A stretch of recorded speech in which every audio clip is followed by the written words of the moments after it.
Ini kata Nabi walaupun dia tak mengaji, dia tak pandai menulis, tapi Allah Ta'ala wahyu ke dia. Hak dia kata ni tak fikir je. Oh dalam. Tapi ni orang jamrak Nabi Muhammad, Nabi sungguh mula nama tak tahu dak seka buruk ke dia. Nah, nak menghina, mengkeji ke dia. Tapi bila mereka kaji hak dia kata, tahu main mana dia mengaji dak. Kata panggil ummi. Allahumma salli ala sayyidina Muhammadin nabiyil ummi. Tak pandai menulis, tak pandai baca tulisan, duduk di Mekah, tak ada tubik kat luar negeri dak. Kau duduk besar kat Mekah. Di mana dia boleh ilmu, mana guru? Orang tengok semua dia tak ada mengaji.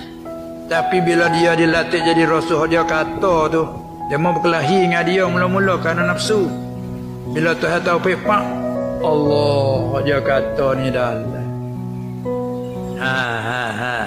Kata orang tak mengaji tapi mari mana tentu dah sah dah dia kata dia rasul Allah. Betul dah. Nah tu kan duk beriman tu. Nah gitu. Nah, tapi kalau tak fikir duk berasa gitu duk pandai hina ke dia. Rasul po yatim piatu.